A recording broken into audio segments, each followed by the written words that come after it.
talk about it and open up the dialogue. Contractors telling their stories about how they got it started and how they keep it going. The passion fuels the mission, now we blasting into orbit, we gone. That's where we grow from, started with the vision. Make the pitch and knock it out the park like home runs. We keep it moving, self-belief, no doubt. Pass off the mic to my man Jim Cloud. Jim Cloud here on Contractor Stories. I am your host, and here is our contributor, Bob Muller. Hey, Bob. Hey, Jim. Hey, awesome to be here, man. Excited about today's podcast. Victor Rancour is in the green room. And for those of you who know Victor, which many of you do in the contracting world, you're going to learn things about Victor that you didn't know. Many people don't know. Even Victor may not know some of the things he's going to say. Because on this program, we do go back in time. I always like to ask questions. So, who were you when you were a kid? And these aren't questions normally asked on a podcast. That's right. And that's the premise to the show. We want to really learn about the man behind this. You know, we already know Victor building this unbelievable business that he's now exited.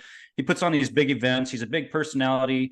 A lot of people know him from social media, things like that. But how do you really learn anything about somebody through these type of things? In this podcast, we're going to go deep into who Victor is. All right, let's go to Victor now. On Contractor Stories, we have the one and only Victor Rancour. And I say that because there's a belt with his name on it. Hey, Victor, how you doing? Hey, what's going on, Jim? How are you doing, buddy? Doing well. It's great to have you here. Bob, you and Victor are old friends. Yeah. No, I've met Victor a couple of times. He's been nice enough to have me down at his shop down there. We've chopped it up a little bit, and I appreciate his kindness and definitely respect what he's been doing in our industry. It's going to be great to have him on the show today. Can't wait to get into his story.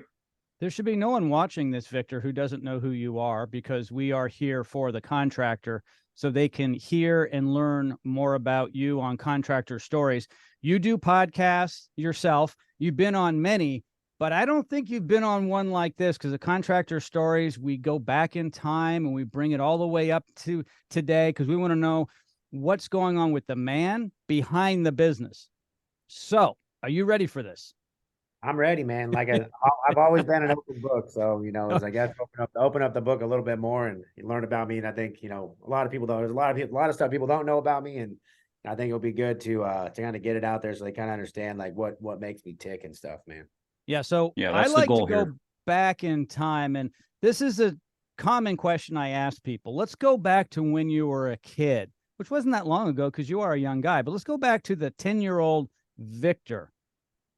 Who were you? What were you like? I mean, 10 years old, so that puts me around like, I don't know, 6th grade or something like that. It's kind of funny because right around that age, it was when I was a straight A student at that point. But that's, I had really good grades. I really liked doing my homework, really like focusing. And that's kind of when I started meeting some of my friends that didn't like to do a lot of that shit. So I met some of my friends that kind of, changed my trajectory on things that I was doing in life. But, I was a good kid, man. I like to follow the rules. Obviously like back then, kids actually went outside and played. So like, we were always outside. Like I had a really good, house I grew up in. I grew up with my mom and, my mom and my stepdad. My stepdad raised me since I was 1.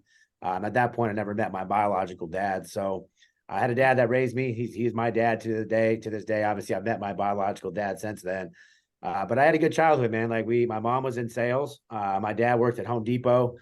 They worked different hours and stuff. So that we were me and my brother were kind of latchkey kids. So we kind of they let us kind of do what we wanted. They had a lot of trust for us. I mean, I know nowadays, like the thought of your kids walking themselves to school and then coming home when you're not home and having a key to your house. Like, I know that's not really heard of nowadays, even though I feel like it's even safer now than it was back then, but whatever. But yeah, so I mean, back then I was outside a lot, man. We didn't, we had video games and stuff, but we were the kids that were right around the neighborhood on our bikes because we don't have cell phones, and you got to find out where your neighbors are at or where your friends are at. So you just look for the house with all the bikes in front of the house. So we're always outside. I was always an athlete, so I was always, playing sports as a kid. Mostly football was more my passion than anything else, but I was a kid that was outside on my skateboard, my bike, and playing sports. And at that point, 10 years old, I was a straight A student. at that point, and went a little downhill from there, though. So there's no question that you've been winning ever since you were young, because you continue to win in business today and in your family life. Do you think that the sports like football, the athletics, the team building and so forth had a big influence on you to where you are today? Yeah, I mean, sports is part of my life since I was, 5. I started playing tackle football. And it did change a lot, man. Like, it kept me, away from some of the dumb friends, right? I had to go to practice every day while my friends still hung out and did stupid things. But it was one of those things that always kept me motivated. Like, I wouldn't have graduated high school if it wasn't for football. I went to school so I could play football. I didn't go to school I didn't go to football to go to school. You know what I mean? Like, that's what kept me in school. It's what kept me focused. What kind of pushed me through. I've had bad ADD pretty much my whole life, so it was always hard for me to focus.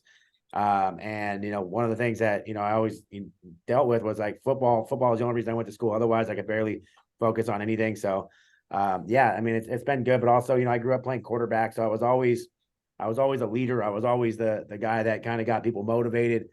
People would follow. I was able to always excite everybody. And I think I've carried that into obviously business ownership, because, half of being an owner is becoming a leader and becoming the person that people want to follow, and becoming the person that people want to work for. And I think I learned a lot of that stuff playing football, and getting, how to get people involved and get them excited. Yeah. So, Victor, I take it the NFL turned you down. So then you decided to be a contractor, right? What's the story? Did you always know you were going to be in this type of work? No, I mean, obviously the NFL still calls me every day. I mean, I know Tom Brady retired. They needed someone to step in and be the real GOAT. But no, man, like, I didn't have any plan on being a contractor, man. I got out of high school. I worked a lot of odd jobs. I worked a lot of sales jobs. Obviously my mom being in sales, and a lot of my family members being in sales, I kind of understood, like, hey, there's a high level earning opportunity. But I never had anything where I just could, like, I can really grow in, right? Like, something that was like a real career, real career path. So, like, my early 20s, I did a lot of phone sales, stuff like that. So, I got really good at it. Everything I've ever done, any job I've ever done, I became kind of the best at it within that company. Whether it be the sales, whereas I was always able to put a sales process in place and kind of lead people down the path that I wanted. Even if it was phone sales or whatever sales it was, I was always good at it. I was the best at busting tables when I was a bus boy. Like, I bust my ass when I was a server. I was the same way, man. I've always had a really good work ethic. When I had the opportunity, but I also had a dark side, man. Like, I like to party, and I like to fuck shit up sometimes. Like, I'm one of those people, like, when everything's going good, I like to, like, fuck it up. So I did a lot of that in my early 20s, and it kind of led to, me moving away. I moved to Cleveland, Ohio. I mean, I grew up in California, in Huntington Beach area pretty much my whole life. And then all of a sudden I made some bad choices, and I ended up in Cleveland, Ohio, when I was about 22 years old. I had to sell everything I had, moved out there. My uncle gave me an opportunity to work at an oil change place. So I went from sunny Southern California to living in Cleveland, doing oil changes for $6.75 an hour, and down in the oil pit, getting oil splattered in my face, So that was only, less than 12 years ago for me. So, I made some bad choices. I've been there, but even while I was there, man, like, no matter how good I did, Victor always reverted back to being a dumbass. So that's something I've kind of dealt with most of my life. I love Cleveland. I met my wife there 25 years ago while I was living there. But Cleveland's not bad. It seems that you were into self-sabotage. Is that what you mean by screwing stuff up all the time? Did you sabotage yourself? Yeah, I mean, it's been a cycle I've dealt with my whole life, and I've gotten, I've now been able to kind of catch myself a lot better. But yeah, I would say it was self-sabotage a lot of times. I grew up, around obviously I was the oldest brother, but my mom was the oldest of 8, and she had 5 younger brothers, and they were pretty much like my older brothers, because we were so close in age, because my uncles are only 4 or 5 years older than me. So I kind of followed in their footsteps, and they were mostly degenerates, man. They grew up in Baldwin Park, which is really a really kind of ghetto part of town. We were the only white family there, and I remember being a kid, and my uncles were in gangs, and I remember my grandma's house, like drive-bys and stuff like that, and while she was babysitting us. So these are the kind of things that I kind of grew up around, and these are kind of the people that I looked up to. Were partying and doing stupid shit. So I kind of just fell into that kind of line. but I also like, I think I've been like the one that's like trying to change my family trajectory. And I've been the, the most successful one ever in my family. I'm definitely the first millionaire in my family. So, stuff like that, man, I've had to battle it and stuff like that my whole life. But yeah, so I would say self-sabotage is something that's definitely happened a lot in my life. Yeah. So it sounds like you kind of fell into the contractor world. It wasn't like a path that was like the first thing that you were going to choose. So sports was kind of your passion, but if Victor could have whatever he wanted in life, what was Victor's first choice of what he saw his life going to be like? Honestly, I had no vision of that, man. To be honest, I went through a lot of hardships in my early 20s, and and really just no direction. I had no direction, no goals. Obviously playing sports was always a big thing, but the same thing, man. Even in sports, like I'd work my ass off for a couple months and then sabotage myself or whatever it was. So it was just always like a vicious cycle. Never had any really goals and aspirations. I finally moved back to California about a year after living in Cleveland. And while I was in Cleveland, I did kind of cut my teeth, and almost similar thing and I talked to a lot of guys when they're hiring, like hiring these oil change guys is really similar to running a tune-up. It's the same thing, right? You go in there, it's a cheap $19 oil change.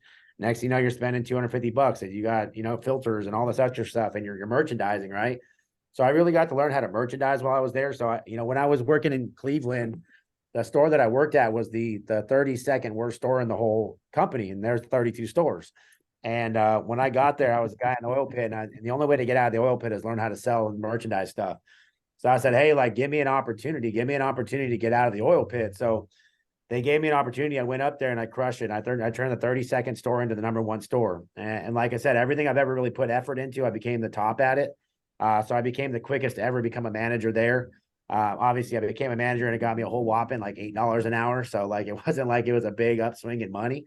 But yeah, so I think I got to cut my teeth a little bit in merchandising there, and I didn't realize that it was going to kind of lead into what I do now. And when I moved back to California, I kind of got back into the same stuff I was doing. I was serving tables, and then I started getting into phone sales. And while I was there, I was doing the phone sales. I did what's called loan modifications. So this is when people's credit was crap and they're losing their houses. I would help them negotiate with the banks to get back on track with their payments, right? And they'd pay me a significant amount of money to do that. Whatever $10,000-$20,000 checks they would send me, and I would make good commission. So I created a process, became the #1 person at loan modifications in my company, until all of a sudden one day out of nowhere, that company gets shut down. It got raided and shut down. So then at that point, I started getting into construction. My girl's father-in-law was a general contractor, and he said, "Hey, look, I'll pay you and I'll teach you how to be a contractor." At that point in my life, I never really worked on my hands or anything, but I was like, "Oh, cool! It's an opportunity that could be something I can build towards. I can have my own company. I can do this." So I got into contracting. Mostly, we did a lot of masonry work, some high-end finish work, remodels, things like that. So I really picked it up quick, and I picked up how to do it. But I kind of fell in love with it because it was like, hey, it was like actual work, right? Like I'm actually bust my ass, and I get done at the end of the day. I felt like I actually accomplished something. I got to build stuff from scratch. So like, every once in a while, some photos from back then will pop up of like stuff that I built, like these amazing outdoor fire pits and patios and all the stuff that I was able to build, which was pretty cool. But also it taught me how to work with my hands and how to be confident in that. So it kind of, like I said, it's kind of like all the little things that I went through in my life kind of all led into what I ended up doing. And what I ended up doing was answering a damn Craigslist ad back in 2015. And that's how I got into HVAC. Wow. Victor, who has been the most influential person in your business life? So think back and go back to when you first started working, maybe when you were a young man. The most influential person, is there one person where you say that guy was my mentor or very influential? Yeah, I mean that would be my father-in-law. I mean, like I said, becoming a contractor. It was good, bad, and ugly, right? Of what can be, what happens if you don't get a lot of stuff in order, if you don't really start learning how to hire employees. So obviously he's a contractor, and he's one of those guys that likes to do it his way, right? And he was a dick. He was very demanding. He would yell at me. He would berate me. He would treat me like shit. But I just shut up and listened, right? And I got to learn a lot of stuff. And I also got to learn, a way to manage people, a way not to manage people. I got to see a way to run a business and not run a business. I got to see what happens if you don't start putting processes and procedures and hiring people in place. Because guess what? Now he's 55 and he's got 2 knee replacements. He can barely walk, can't get out of bed in the morning.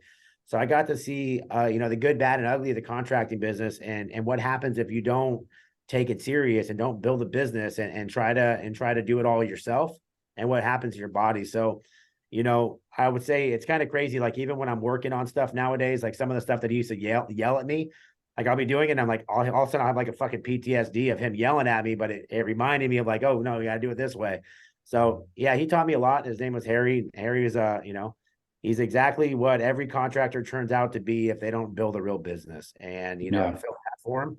And but he still has that stubborn way, man. He's just so stubborn. It has to be his way or the highway. And if it's not perfect, then he's not going to do it. And that's why he was never able to grow or scale his business. So I think that would. Yeah, I can identify with a little bit of that, Victor. As I'm an older guy myself, in my upper 50s, and kind of went down that journey myself a little bit. Kind of got sidetracked, but now I'm kind of seeing the light. I've seen the light for the last few years, and things have definitely shaped up for me. But it sounds like you've had a really great family. Sounds like you guys are close. Sounds like a little bit of craziness, but a lot of closeness as well. What was it like at a Rancour Thanksgiving?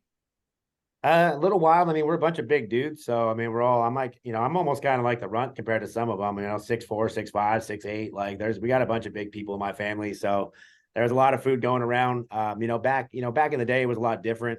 A lot of my family's moved back to Cleveland now or passed away.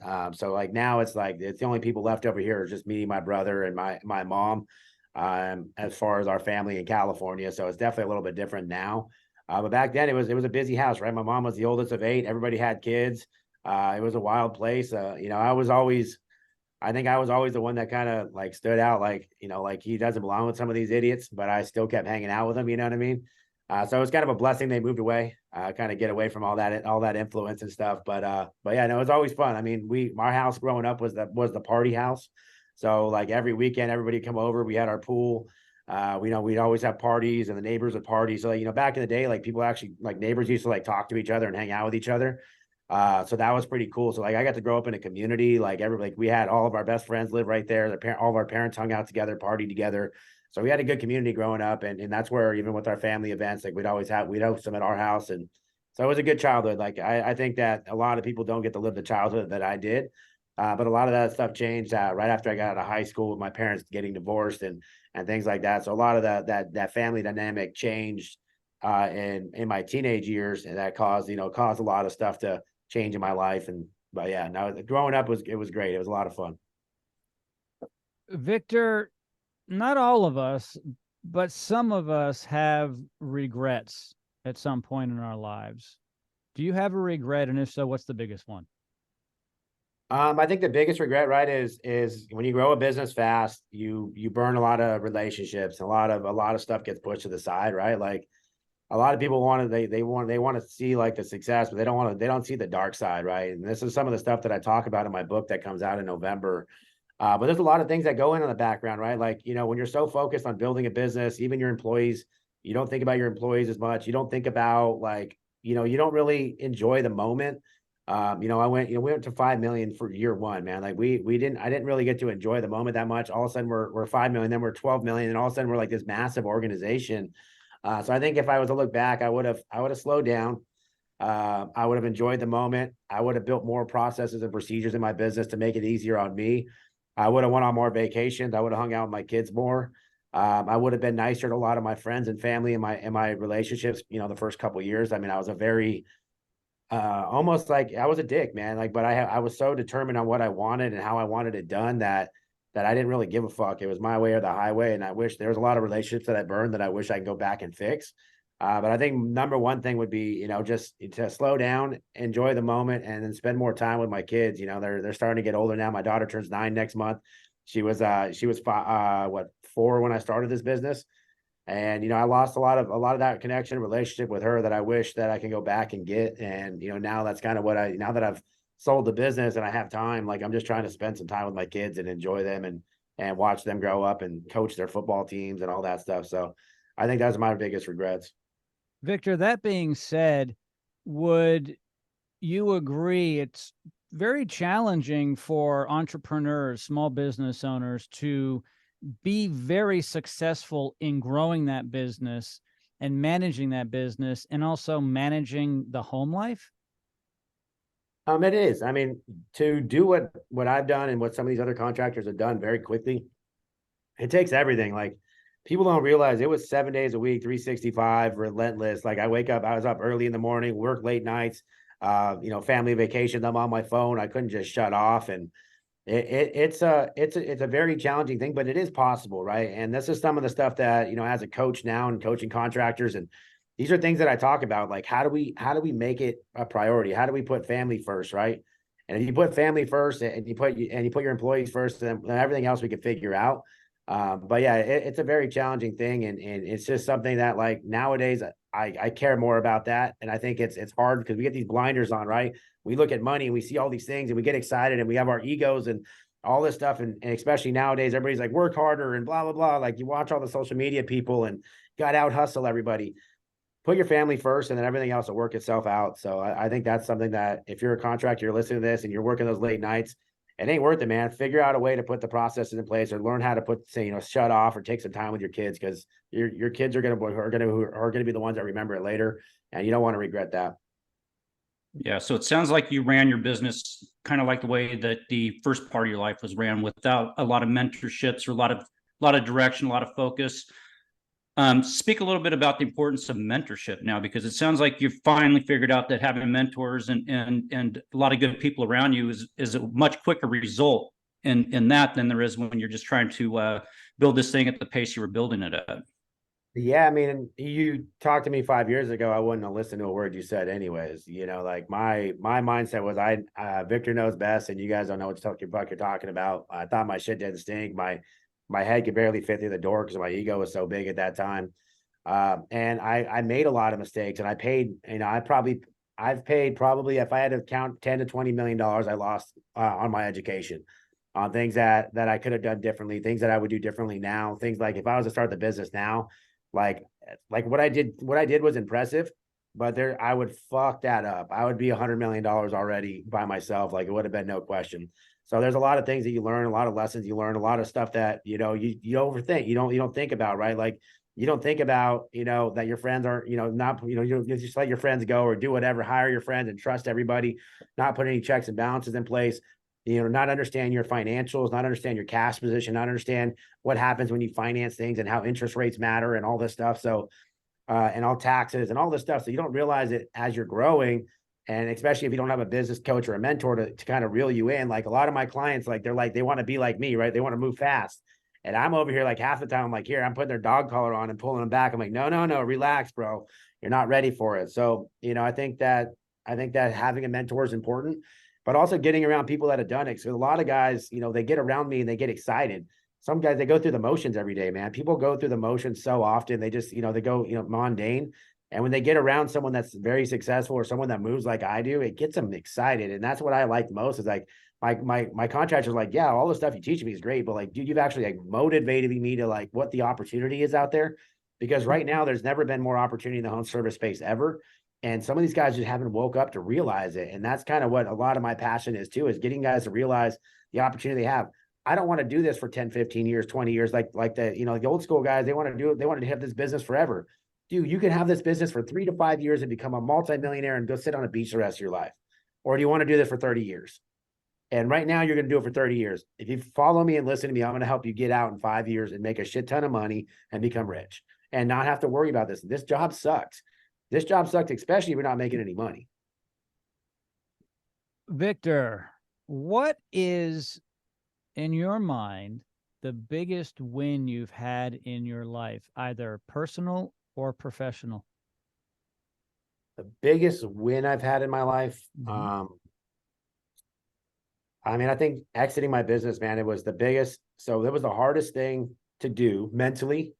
It made me mentally sick, physically sick, depressed.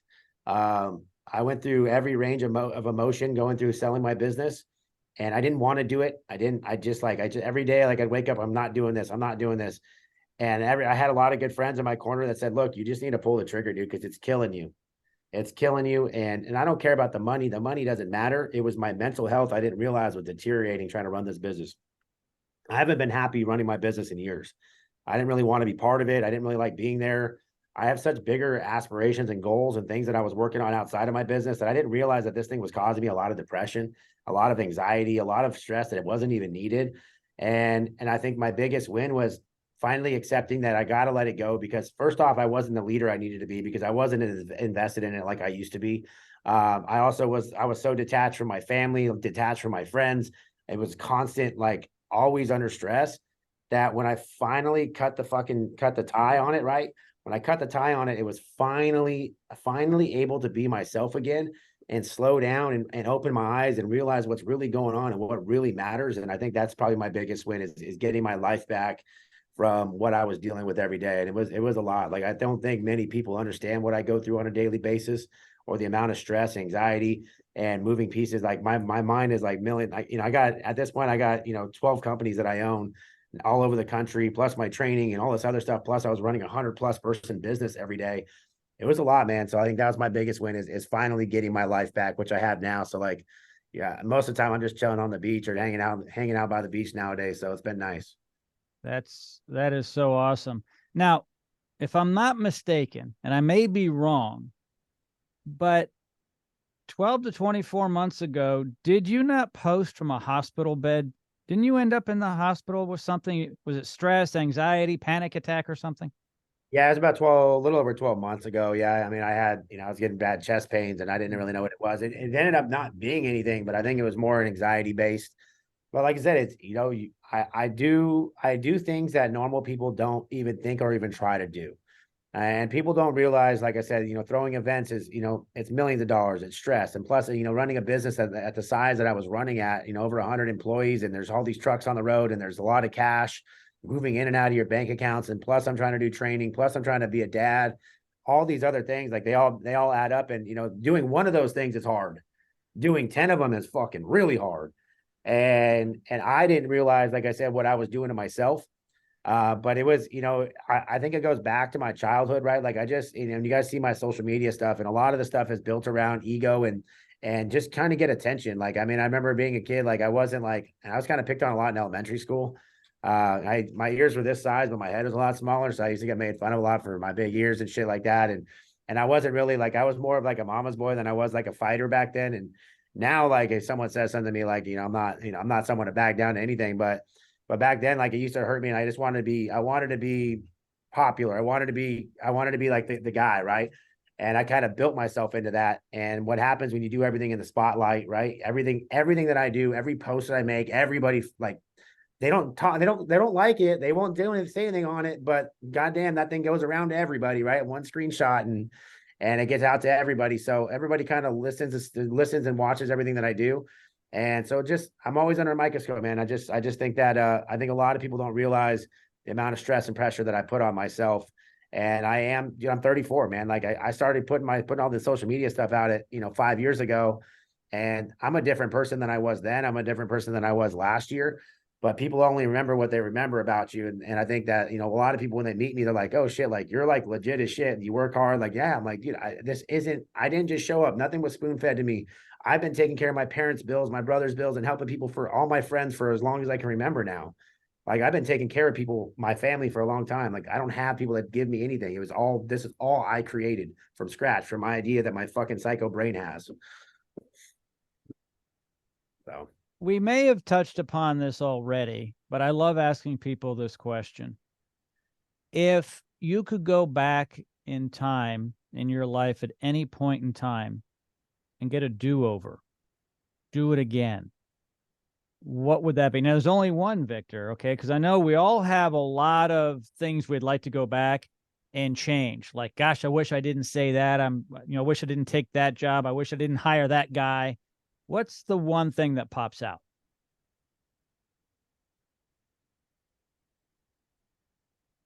I wish I would have planned my business before I started my business. So, one of the things, obviously, I had no plan of starting this Absolute Airflow. I literally was, I was the top sales guy for my company. I just came off a all-time record month from sales. Like we're the biggest sales number ever in the history of the company. I'm about to get a big ass bonus. And I decided, I went to my buddy's pizza shop, and I was a little upset the way the guy was treating me, but mostly how he was treating my brother and my friends that work there.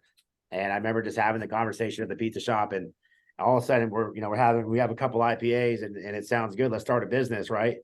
Well, once I get my head going onto something, like I'm not a 1 foot in, 1 foot out type of person. I'm like, hey, we're fucking going.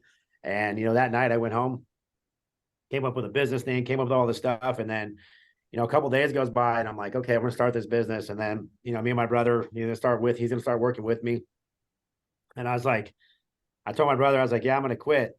Well, I meant like quit after I got my bonus and like all this stuff. And my brother's like, he calls me like, hey, I just quit. I'm like, what the fuck? You actually did it? Like, I wasn't ready to quit yet.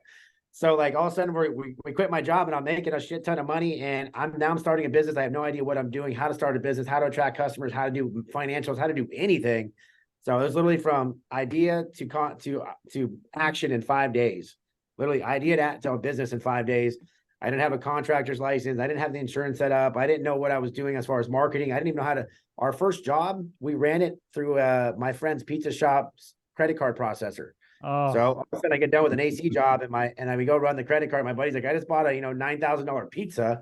The hell's going on here? So like there's a lot of things that like I wish I would have thought about, put plans in place and just been more I guess tactful going into it.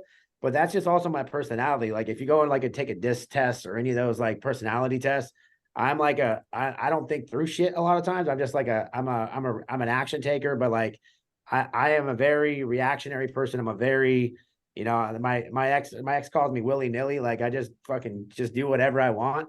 And when it comes to my head, I just go all in. And I think it's been, very detrimental to a lot of stuff I've done, but it's also what's caused me to be successful. And I always tell people, like, I make more decisions I can make 10 decisions before you make one. I might fuck up on 7 of them, or I might fuck up on 3 of them, but I get 7 right. Now I'm already 7 decisions ahead of everybody else that only made 1. So I think that's something that's been very successful for me, but also very detrimental. That's hurt me in a lot of things. So yeah, I would go, if I would go back, I would go ahead and plan the business out before I did it. Victor, it's interesting you say that, because my next question is what is the secret to your success in business? And I think you just nailed it. It's, I'm going to push real hard.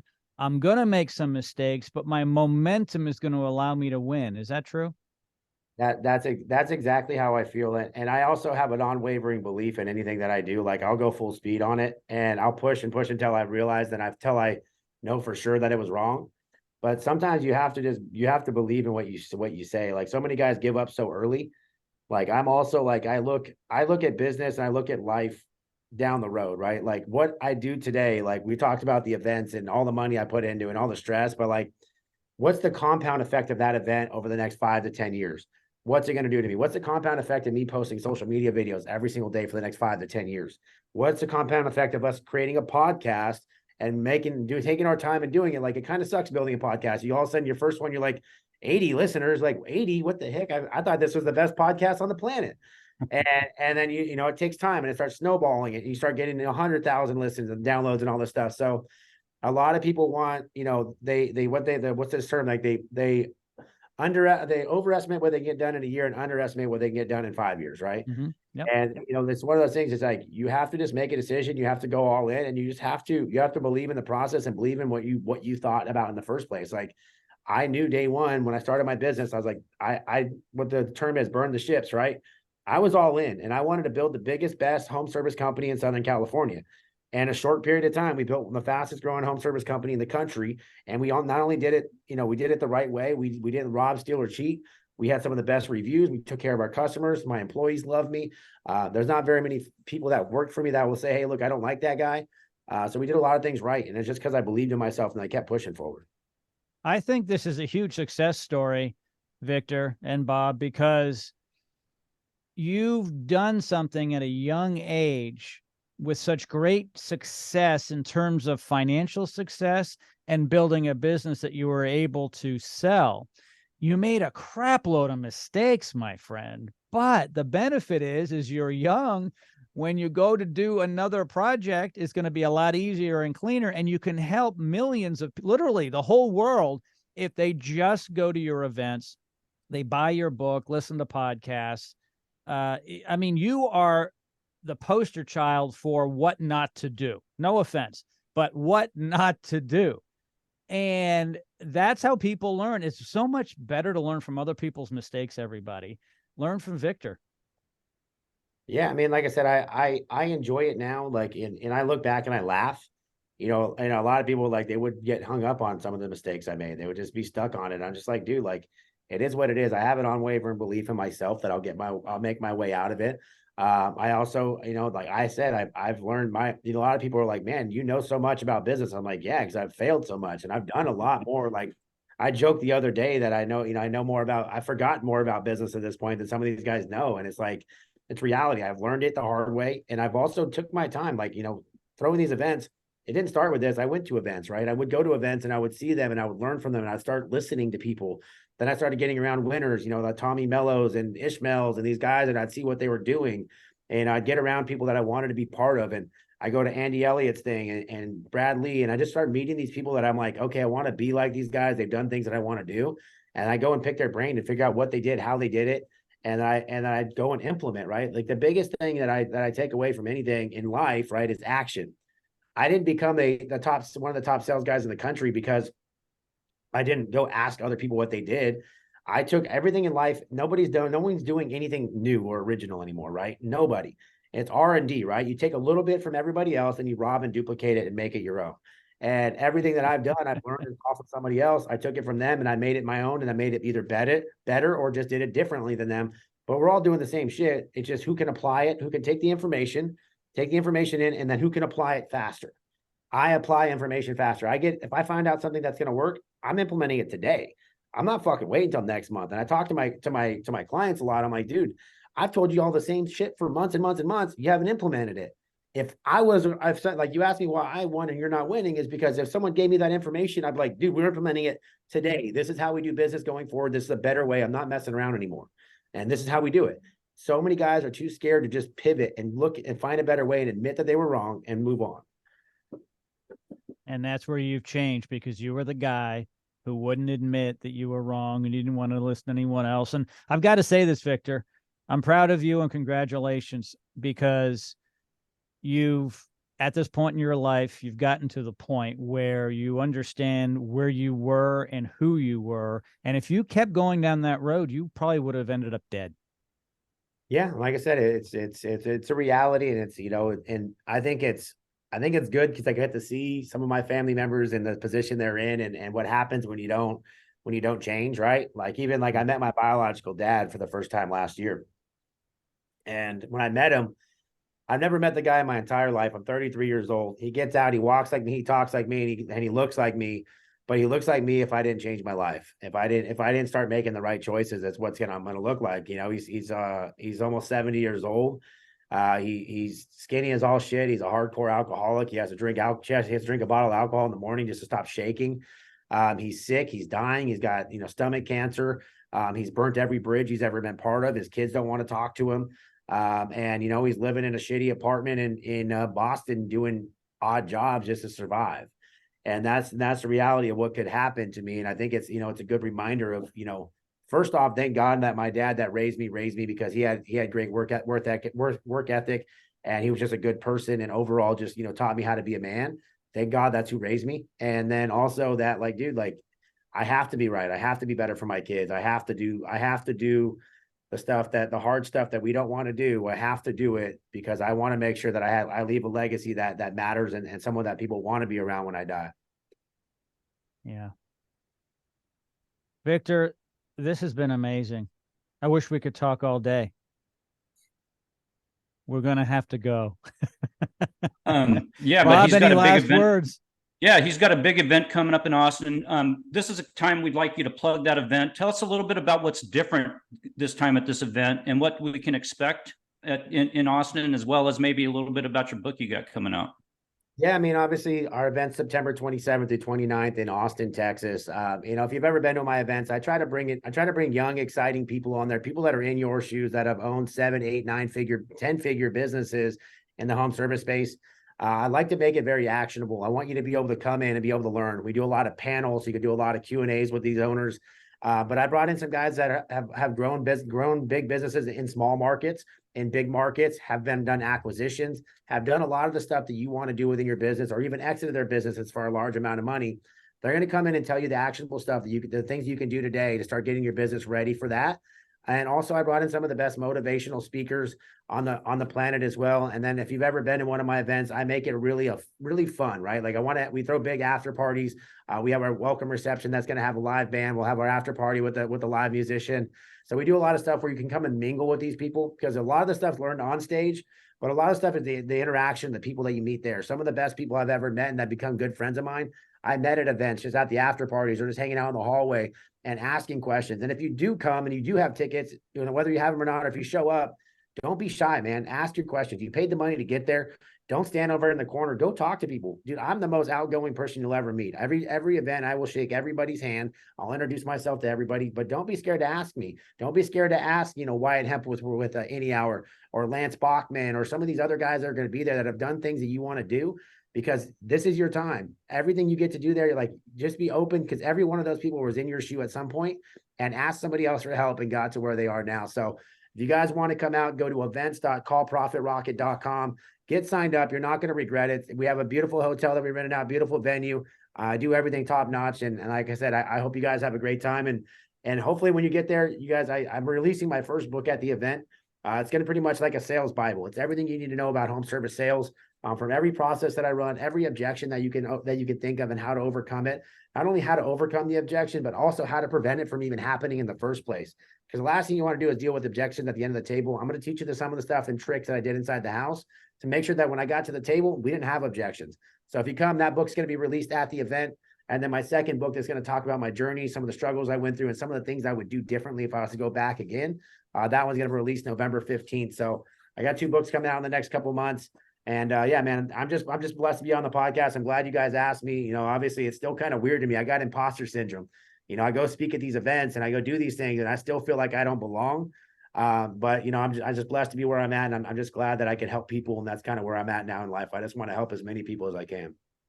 Victor, it's great to have you here on the program. Bob and I are looking forward to seeing you in Austin, and I want to be first in line to buy your book, and I want you to sign it for me, please. Yes, sir. I'll be right there, brother. Like I said, I'm excited to see you guys there, and exciting. They're going to have some live podcasts there, so you guys will be able to see them live and in person at the Profit Rocket Growth Summit. I'm excited for what you guys got going on here. I mean, it's always good to hear people's stories, the real stories, right? And like, I'm very vulnerable, and I hope the next guy that comes on is vulnerable, because this is the stuff that people need to hear. People need to hear about losses. It's not all about wins. Social media just shows it's your highlight reel, right? Dude, let's talk about the losses, because these guys need to hear it. People need to understand, especially the guys right now, all they're hearing is your wins, and they're getting their teeth kicked in, and they didn't realize that you've got your teeth kicked in plenty of times and stood up. So if you guys do come on this podcast, you guys hear this, just tell the real shit that's going on, man. It's not all rainbows and cupcakes. Victor, on that note, thank you so much, and we will see you in Austin. Sounds good. Can't wait to see you, brother. Thanks for coming. Yeah. Let's talk about it and open up the dialogue. Contractors telling their stories about how they got it started and how they keep it going. The passion fuels the mission. Now we blasting in the orbit. We gone.